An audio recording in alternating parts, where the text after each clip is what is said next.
नमस्कार, मैं सुमित सांगवान। संसद में मणिपुर को लेकर सरकार चर्चा के लिए तो तैयार थी, लेकिन जैसा हमने पहले भी कहा था कि वो अपने लिहाज से चर्चा चाहती है कि चर्चा को जिस प्रकार से आगे बढ़ाया जाए उसमें सरकार का जो तरीका है उसको ही सर्वोपरि माना जाए। इसको लेकर आज राज्यसभा में हंगामा हुआ और केंद्रीय मंत्री और राज्यसभा में सदन के नेता पीयूष गोयल ने उपसभापति को संबोधित करते हुए कहा कि सरकार चर्चा के लिए तैयार है और संसद के नियम 176 के तहत चर्चा कराई जानी चाहिए और अगर विपक्ष को किसी बात का भय नहीं है और वो चर्चा से नहीं भाग रहा है तो उसे इस चर्चा में भाग लेना चाहिए। जिसके बाद हुए हंगामे में उपसभापति ने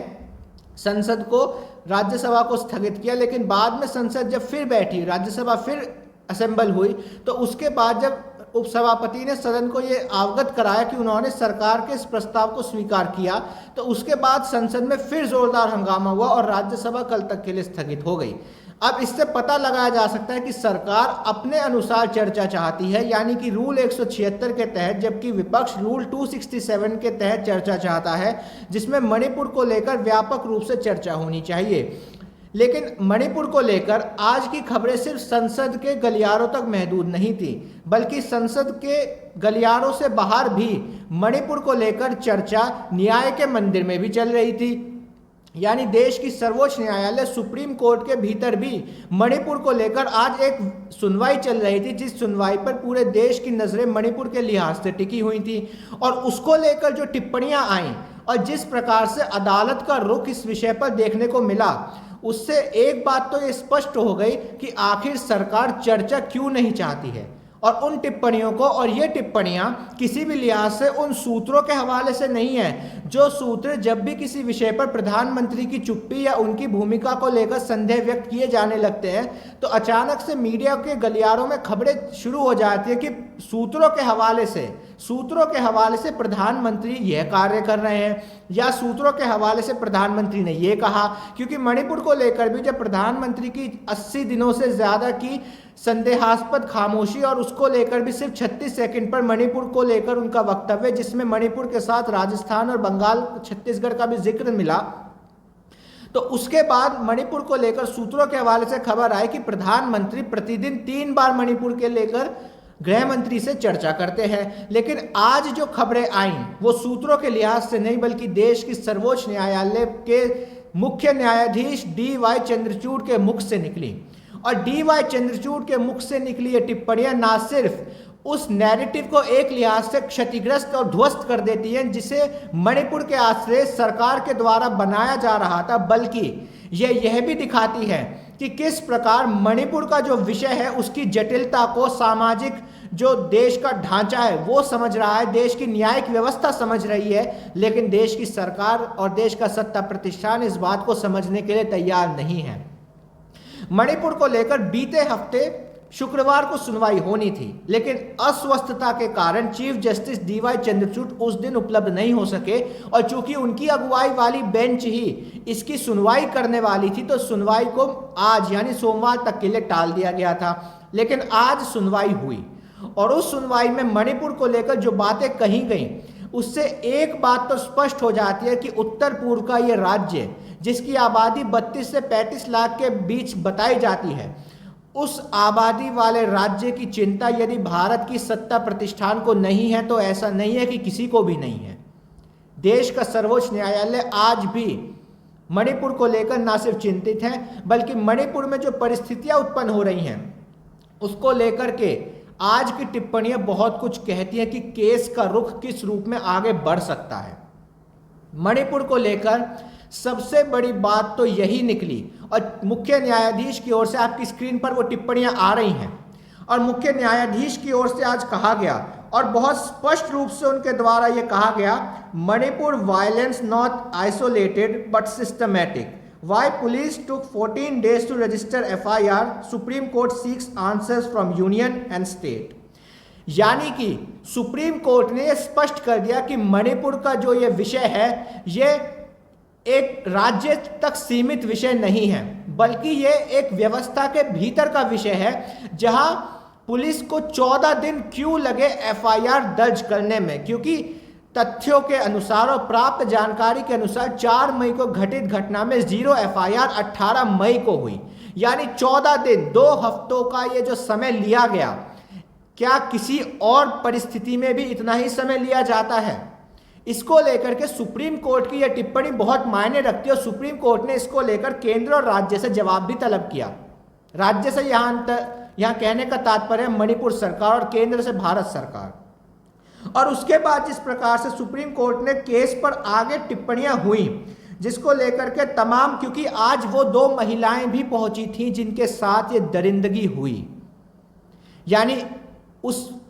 विभत्स वीडियो में ब्लर करके दिखाई गई वे जो 2 महिलाएं हैं जिनके पिता की हत्या कर दी गई, जिनके 19 साल के भाई की हत्या कर दी गई और जिनके साथ सामूहिक रूप से दुष्कर्म किया गया, उन्हें नग्न अवस्था में घुमाया गया भीड़ के द्वारा।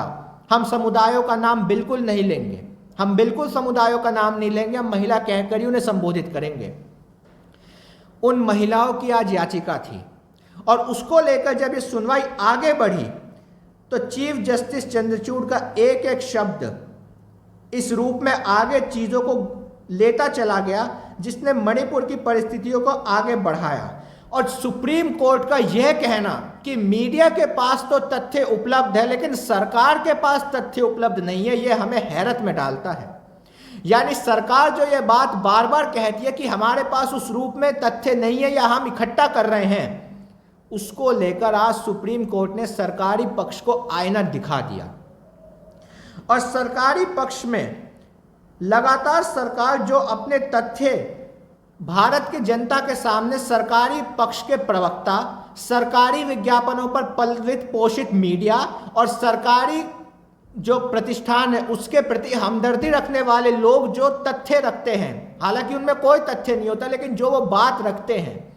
उन बातों में इस बात का उल्लेख होता है कि मणिपुर की अकेले में चर्चा मत कीजिए, उसके साथ राजस्थान को जोड़िए, छत्तीसगढ़ को जोड़िए, पश्चिम बंगाल को जोड़िए, कर्नाटक को जोड़िए, तेलंगाना को जोड़िए, पूरे भारत को जोड़िए, तब मणिपुर पर चर्चा होनी चाहिए, अन्यथा मणिपुर को आइसोलेटेड रूप में चर्चा मत कीजिए। लेकिन इसको लेकर आज सुप्रीम कोर्ट ने लकीरें स्पष्ट कर दी और वो लकीर इस रूप में स्पष्ट हो गई जिसको लेकर के संभवतः सरकारी पक्ष ने भी उम्मीद नहीं की होगी कि लकीरें इस रूप में स्पष्ट कर दी जाएंगी कि हमें जो तथ्य हम रखते आ रहे थे उन तथ्यों को भी सुप्रीम कोर्ट एक लिहाज से ना सिर्फ खारिज करने की परिस्थिति ला देगा, बल्कि उन तथ्यों का जो महत्व पूरे देश के मीडिया के आश्रय सरकार करने की कोशिशों में लगी हुई थी, उन कोशिशों को भी सरकार ने झटका दे दिया। और सरकार को जो झटका मिला उसको इस बात से समझिए कि मुख्य न्यायाधीश ने आज टिप्पणी की, there are statements by victims that they were handed by police, this is not a situation like Nirbhaya which was one rape committed that was also horrific but it was isolated, here we are dealing with systematic violence which IPC recognises a separate offence.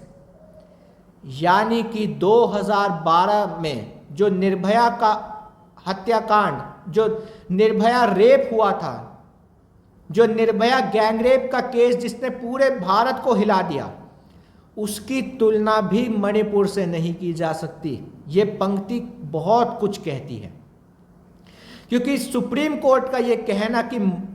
Delhi में जो घटना हुई थी 2012 में वो भी horrific थी, यानी विभत्स थी, उसको भी कोई जस्टिफाई नहीं किया जा सकता था, शब्दों में बयान नहीं किया जा सकता था, लेकिन वो भी IPC में जिसे हम रेप की धाराएं कहते हैं उसके भीतर थी। लेकिन यहां हम एक ऐसे विषय पर मणिपुर में चर्चा कर रहे हैं जहां महिलाओं को पुलिस के द्वारा भीड़ के हवाले कर दिया गया। यानी कि भारत के इतिहास में बीते कुछ वर्षों, दशकों के इतिहास में निर्भया गैंगरेप सबसे विभत्स अपराध महिलाओं के खिलाफ माना जाता है। और सर्वोच्च न्यायालय ने आज उस चीज को भी सरकार के पक्ष से बाहर कर दिया कि सरकार जो बार बार इन चीजों को लेकर कहा करती थी कि सबकी चर्चा करनी चाहिए, तो जब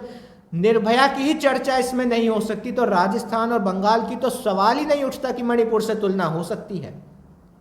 और आगे चीफ जस्टिस कहते हैं, so to restore a sense of faith in the administration the court appointed team has its own message to send that highest appointed court is deeply concerned. It will send officers with no political alignment. यानी supreme court अब एक committee अपनी रूप से बनाकर उसे सिर्फ काम नहीं सौंपेगा, बल्कि उसे मणिपुर की सरजमी पर एक संदेश के साथ भेजेगा कि वहां के लोगों को यह महसूस होना चाहिए कि आप अकेले नहीं हैं। यदि कोई आपकी नहीं सुन रहा है तो देश का सर्वोच्च न्यायालय का दिल आपके लिए धड़क रहा है और वो आपके साथ जो गुजरा, जो बीती आप पे हुई, उसको लेकर के चिंतित है। हालांकि इसको लेकर सरकारी पक्ष के वकील ने बार बार दलील दी कि आप ऐसा ना करें, लेकिन सुप्रीम कोर्ट ने स्पष्ट कर दिया हम ये करेंगे और विद नो पॉलिटिकल अलाइनमेंट। यानी सरकार अपने लिहाज से अपने ही आदमी को यदि कोशिश करेगी कि कमेटी में जगह दिला के मणिपुर भेजा जाए और फिर वो अधिकारी वहां अपने लिहाज से मन की बात मणिपुर को सुना के आए, तो यह भी नहीं होने वाला है। सुप्रीम कोर्ट इस बात की बाकायदा तस्दीक करेगा कि जो व्यक्ति हम कमेटी में रख रहे हैं क्या वो राजनीतिक रूप से किसी पक्ष से तो नहीं जुड़ा हुआ, और उसके पश्चात उसे मणिपुर भेजा जाएगा। यानी कि ये जो टिप्पणियां हुई ये बहुत कुछ ये स्पष्ट कर देते हैं कि सरकार जो वोटा बाउट्री यानी दोहरे मापदंडों को चरितार्थ कर रही थी, अब वो दोहरे मापदंड समाप्त हो जाने चाहिए। हालांकि भारत के मीडिया को इससे कोई फर्क नहीं पड़ेगा और उसके प्रतिष्ठित पत्रकार पूरी निर्लज्जता के साथ इस बात का उल्लेख करेंगे कि अरे मणिपुर की चर्चा कर रहे हो तो राजस्थान की क्यों नहीं कर रहे हो। मणिपुर में कल बीते 2 दिनों जब विपक्ष का सांसदों का प्रतिनिधि मंडल मणिपुर के दौरे पर गया तो केंद्रीय मंत्री अनुराग ठाकुर भड़क गए कि आप बंगाल नहीं जाते हैं, राजस्थान नहीं जाते, लेकिन मणिपुर चले जाते हैं। उम्मीद है अनुराग जी को भी आज सुप्रीम कोर्ट से उत्तर मिल गया होगा। और सबसे बड़ा उत्तर तो ये भारत की दुर्भाग्य से महिला एवं बाल विकास मंत्री स्मृति ईरानी के लिए है, क्योंकि स्मृति ईरानी जिस तरह से चीज़ों का उल्लेख करती हैं और वो जिस प्रकार से महिलाओं के विषय को एक मजाक समझती है और जिस प्रकार वो बीते दिनों संसद में क्रोधित हो गई, उसको लेकर क्या स्मृति ईरानी अब सोचेंगी अपने रुख को लेकर? क्योंकि चीफ जस्टिस का यह कहना can't justify what happened in Manipur by saying this happened elsewhere. Chief justice DY Chandrachud on Bengal argument. यानी जब सुप्रीम कोर्ट के सामने सरकारी वकीलों के द्वारा यह कहा गया कि बंगाल में भी महिलाओं के खिलाफ हिंसा में अपराध हुआ, तो चीफ जस्टिस ने 2 टूक कहा कि मणिपुर की तुलना बंगाल से भी नहीं हो सकती। यानी स्मृति ईरानी के तर्कश में भी जो तीर थे, सुप्रीम कोर्ट ने अपनी टिप्पणियों से उन्हें भी निष्क्रिय डिफ्यूज कर दिया।